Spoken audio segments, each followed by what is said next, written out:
आपण मरताना काहीच घेऊन जाणार नाहीये हे माहीत असून सुद्धा जगताना कचरा गोळा करण्यात आपण पटायत असतो. तो कपड्यांचा नाही किंवा वस्तूंचा नाही, तर तो विचारांचा असतो. या ज्याने तुम्हाला दुखावलंय त्याचंच ओझं आजपर्यंत का वाहताय? ज्याने तुमच्या मनाला छळलंय त्याच्याच आठवणीत मनाला का छळताय? कधी विचार केला आहे का की तुमच्या मन एवढं जड का आहे? असं वाटतंय ना की जगातलं सगळ्याच दुःख हे तुम्ही स्वतःच्या डोक्यावरती वाहत आहात.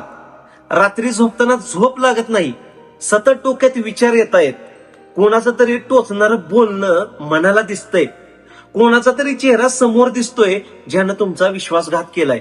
बरोबर आहे ना? तर आज आपण इथे माहिती देण्यासाठी हा व्हिडिओ बनवलेला नाहीये, तर तुमच्या मनावरती जे ओझं आहे ना ते ओझं उतरवण्यासाठी आपण हा व्हिडिओ बनवलेला आहे. लोक म्हणतात सोडून देणं एवढं सोपं नसतंय, पण मी म्हणतो की धरून ठेवणं तेवढंच वेदनादायी असते. कारण धरून चाला की एखादा विस्तव असतो, तो तुम्ही जर हातावरती ठेवला तर जेवढा जास्त वेळ तुम्ही हातावरती ठेवाल तेवढा जास्त वेळ तो तुमचा हात भाजणार आहे. लक्षात ठेवा, समोरच्या व्यक्तीला तुमच्या दुःखाने तुमच्या वेदनेने काही देणं घेणं नसतंय. फक्त त्याचा स्वार्थ पूर्ण होणे आणि तो निघून जाणे हे महत्वाचे असते. आपण एक उदाहरण घेऊया की तुम्ही एखाद्या ट्रेनमध्ये प्रवास करत आहात आणि तिथे एका माणसाशी तुमची भांडण झाली. भांडण झाल्यावर त्याने तुम्हाला एखादी शिवी दिली आणि पुढच्या स्टेशनवरती तो उतरून निघून गेला. तो माणूस घरी गेला आणि निवांतपैकी तो आनंदाने जेवण करत असेल किंवा मज्जा मारत असेल. पण तुम्ही काय करता? घरी आलं की आपल्या मनामध्ये एकच विचार असतो, त्याने मला शिवी दिली, त्याने मला वाईट बोललं. तुम्ही काय करता? तर तोच विचार करत करत 1000 वेळा स्वतःला शिवी देऊन स्वतःचा अपमान करत असताय. आता होतं काय, तर तो माणूस तिकडे आनंदात जगतोय आणि तुम्ही काय करता? इकडे दुःखामध्ये रात्र रात्र घालवतात किंवा काही वेळेस बरेच दिवस घालवतात. आता मला सांगा, याच्यामध्ये चूक तुमची का त्याची? मी म्हणतो चूक तुमचीच. कारण तो तर तुम्हाला शिवी देऊन निघून गेला, नंतर तो भेटणार नाही. पण तुम्ही 1000 वेळा स्वतःला शिवी देऊन तुम्ही स्वतःचीच किंमत कमी करून स्वतः चुकी करत असा. तो विषय तिथं सोडून द्या, आपल्या कामाला लागा, हसा खेळा घरच्यांबरोबर आणि मजेत वेळ घालवा.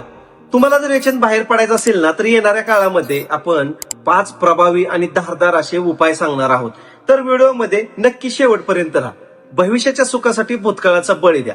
आज आपण जिवंत आहोत, आज आपण वर्तमान मध्ये आहोत आणि आपलं डोकं कुठं आहे? भूतकाळामध्ये. त्याने असं का केलं, तो मला असं का बोलला, त्याने असं करायला नको होतं, त्याचीच चूक होती, माझी चूक नव्हती, हा विचार करण्यात आपण सध्याचा जो वर्तमान काळ आहे हा याच विचारात घालून टाकत असतोय. एक लक्षात ठेवा की भूतकाळ हा फक्त रेफरन्ससाठी असतोय, त्याच्यामधून ज्या चुका झाल्या त्यातून शिकण्यासाठी असतोय, तो रेसिडेन्ससाठी नसतोय. भूतकाळामध्ये स्वतः राहू नका, तो फक्त रेफरन्स म्हणून वापरा. तिथल्या गोष्टी वापरा, त्याचा अनुभव वापरा आणि पुढे जावा. त्याचा फायदा तुमच्या भविष्यामध्ये करा आणि या भूतकाळाचा बळी द्या. दुसरं, याची जिरवणं त्याची जिरवणं.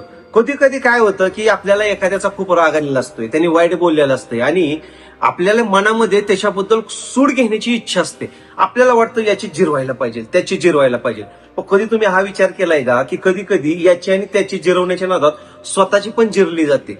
काय होतं की आपण त्याचा विचार करण्याच्या नादामध्ये आपली प्रगती थांबवतो, त्याचा विचार करण्याच्या नादामध्ये आपल्याला मानसिक त्रास करून घेतो आणि त्याच्या विचार करण्याच्या नादात स्वतःचा छळ करत असतोय. जो माणूस स्वतःच्या आयुष्यामध्ये आनंदी असतो, जो माणूस सोडून द्यायला शिकलेला असतो ना, तो जिरवण्याची भाषा कधीच करत नाही. तो फक्त एकच काम करतो, या गोष्टींना सोडून देतो आणि स्वतःची प्रगती करत असतो. लक्षात ठेवा, त्याची जिरवणे हे म्हणजे तुमचं यश असतंय, तुम्ही कमवलेली संपत्ती आणि तुम्ही कमवलेला मान असतोय. पुढचं, तुलनेचा फास काढून टाका. बऱ्याच वेळा काय होतं की आपण दुःखी आपल्या दुःखामुळे नसतो, तर समोरच्या सुखामुळे असतो. कधी कधी काय होतं, शेजाऱ्याने गाडी घेतली असेल किंवा आपण रील स्टार मध्ये बघतो, त्याच्यावरती चांगले चांगले कपडे घातलेले असतात, त्यांनी त्यांचे आयुष्य असतं परफेक्ट दाखवलेलं असते आणि आपल्याला काय वाटतं की त्यांचं आयुष्य म्हणजे परफेक्ट आणि माझं म्हणजे गरिबीचं आणि परफेक्टच आयुष्य नाही. पण असं काही नसतंय. जर तुम्हाला प्रगती करायची असतील तर वास्तव आणि सत्य जाणून घ्यायचा प्रयत्न करा. कारण प्रत्येक इंस्टाग्रामवरती जो रील करतो किंवा चांगले कपडे घालतो, हे भाड्याचे कपडे पण असू शकतात. प्रत्येक जण जो दाखवतो ते खरंच नसतंय. आपल्याला फक्त तो त्या काही काळासाठी त्यांना दिखावा करण्यासाठी ते वापरलेलं असतंय. त्याच्यामुळं कम्पेअर करण्यापेक्षा स्वतःचा तेवढा वेळ स्वतःच्या प्रगतीमध्ये घालवा. पुढचं म्हणजे लोक काय म्हणतील याला कचऱ्याच्या पेटीत टाका. तुम्ही तुमचं आयुष्य तुमच्या स्वतःसाठी जगत आहात की लोकांसाठी जगत आहात हे सांगा. कारण काय होतं की ज्यावेळेस तुम्ही मरता त्यावेळेस तुमच्या अंत्ययात्रेला ज्या लोकांसाठी तुम्ही तुमची स्वप्न सोडलेली असतात ना, ते लोक अंत्ययात्रेला आल्यावर एवढंच म्हणतात, माणूस चांगला होता हे म्हणण्यासाठी फक्त ते येतात आणि थोड्या वेळानंतर ते तुमची आठवणही काढणार नाहीत. मग ज्या लोक तुमची आठवण काढणार नाहीत त्या लोकांच्या विचारांसाठी किंवा ते काय म्हणतील म्हणून आयुष्यभर आपण का झगडत राहायचं, आयुष्यभर आपण त्याच गोष्टीमध्ये का अडकून राहायचं.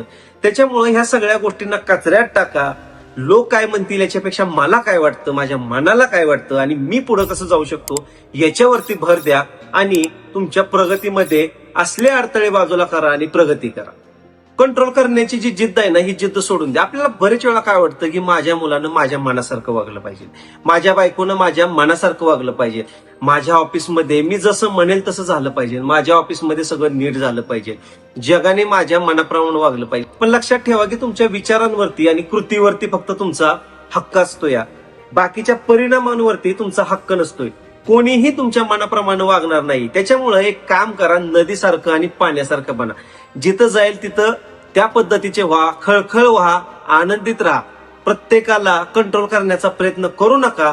तुम्हाला वाटतं त्याने चांगलं करावं, त्यांचं चांगलं व्हावं, त्या पद्धतीने त्यांना सल्ला द्या, त्यांना बदलण्याचा प्रयत्न करा. पण एका ठराविक काळानंतर त्यांना बदलण्याचा विचार सोडून द्या.